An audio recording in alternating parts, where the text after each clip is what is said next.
Greetings, everyone. Today is Monday, February 22nd, and here is today's Monday Morning Minute.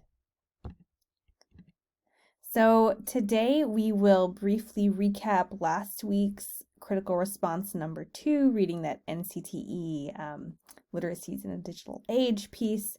Then we'll talk about the critical literacy narrative coming up this week, and then, as always, just a few course notes for you all. So last week we read the NCTE, the National Council of Teachers of English, their position statement about literacy in the digital age. And I asked you all to reflect a little bit on what some of those principles might mean for your particular content area. And it was just so cool to see the variety of platforms, the variety of ideas that you all shared. It was so cool. So I left comments here and there. I was very active on the discussion threads this week. And I wanted to share just a couple of big ideas I thought were kind of neat. So on the left, we have a slide that Valerie shared as part of her larger presentation, and Valerie is English Language Arts. And Valerie here is talking a little bit about fact checking, is talking about media literacy. I love this meme that she included of little Yoda. But this was something that I saw across a lot of folks' responses this week. This idea that it is our role collectively, regardless of our content area, to teach our students to recognize disinformation, teach our students to recognize good sources from questionable sources, and to proceed accordingly. So that was kind of a major idea that I wanted to bring to you all. And then second, I see that it's a little cut off, and I apologize, but Terrell, who is science ed, wrote, "An additional vision of mine would implement recognizing the bias and privilege in interactions. In the science community, there are instances of women and people of color having ideas and discoveries glossed over or downright stolen. It is important for me as an educator to highlight those people and their contributions in a classroom setting and give students the history of these happenings and have discussions about how to make it so that these indiscretions stop happening in the future. These types of things happen not only in science, but in many areas in American history." And I loved this response for so many reasons. Thank you, Terrell, for sharing it with your group. But indeed, right, if we think about the NCTE piece that we read, throughout the entire document, there is this strong commitment to justice, to righting historical wrongs, and to ensure that they do not happen into the future. And so Terrell is thinking about his own discipline, science ed, and thinking about the bias and the privilege within it.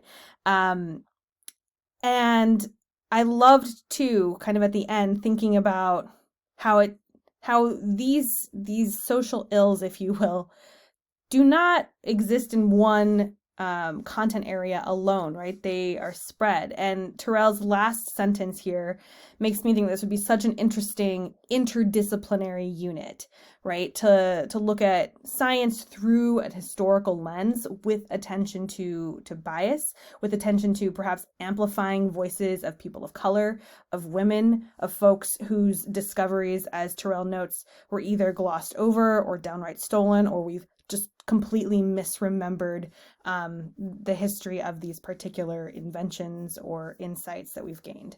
So just some thoughts there. I loved, again, like the interdisciplinary nature of so many of the responses. So I would encourage you to think about how literacy can help inform your content area and how potentially you could design projects that extend beyond your classroom and, work with the English teacher, work with the history teacher, etc., to make learning come alive, right, and more authentic for our students.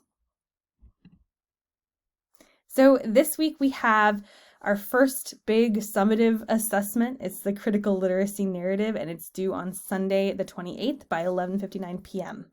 I know we've had a lot of weird weather in the past few weeks, so if this deadline is not doable, if it's maybe a little too soon given your situation, please reach out, please let me know, and we can come up with an alternative timeline. So I just wanted to Let me rearrange that. There we go. I wanted to go over just kind of the basics of the assignment. Remember that there is the assignment description for your perusal on Canvas. But in this narrative, so remember, it is a narrative. It is designed to be a story. And remember that it can be in a variety of formats. So it could be a traditional essay.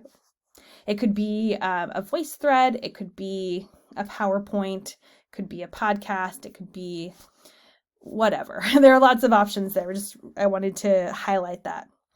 But in essence, I'm asking you to describe your experience with literacy or literacies growing up. And there are some additional prompts there for you to get you started. And then secondly, how have those literacy experiences shaped who you are today? And I am asking you to make 2 direct connections, includes 2 citations from course readings and concepts, anything that we've read so far. You're also welcome to bring in outside sources, of course, and I would just encourage you, if you're seeing some overlap between what we're talking about here and perhaps Shamim's class or Rick's class, please, let the mind meld begin. Get all of that good stuff, try to synthesize it. I mean, that is the most exciting part of learning to me. So you're welcome to include outside sources, but please do include at least 2 sources that we have read about within MIT 551. That just lets me know how you are making sense of the content that we have discussed so far. And I'm also looking for you to make some sort of an argument. And for more guidance on that, I will turn you to the assignment description itself. But basically, make a claim about your particular literacy experience and how it has shaped who you are. Clearly, this claim is not one that is easily right or wrong. It's up to you and your experience, but I do want you to kind of come down at some point and say, this was my experience and this was its impact. And finally, just a quick reminder that we do have our drop-in hour on Tuesday at 5:45. Please feel free, stop by, say hello. If you have any questions about this assignment or anything else, this is a great time to ask those questions. And then I just wanted to say, not this Tuesday, but next Tuesday, March 2nd, will be our 3rd synchronous class. So please make sure that's on your calendar. And that's it. That's all I got for you all. Please have a wonderful week. Let me know if questions arise. I am here for you all. And I'm so excited to read your literacy narratives. So stay safe, everyone.